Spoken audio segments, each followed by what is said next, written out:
शारीरिक पेनापेक्षा पण मानसिक पेन लय मोठा असतो. काय वाटतं तुम्हाला?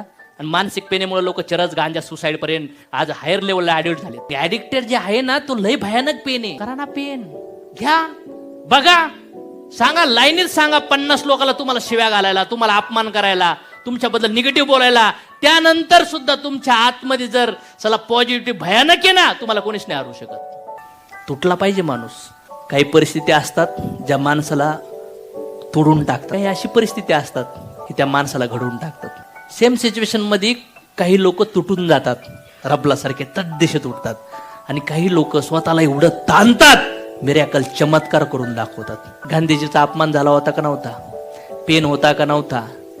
उतरून दिलं होतं ना आफ्रिकेमध्ये, धक्का मारून होते. पण त्या दिवशी त्या माणसाने तो पेन सहन केला. त्या त्रासाला, त्या संघर्षाला सहन करा. तुमच्या आयुष्यात सहनशीलता फार गरजेची.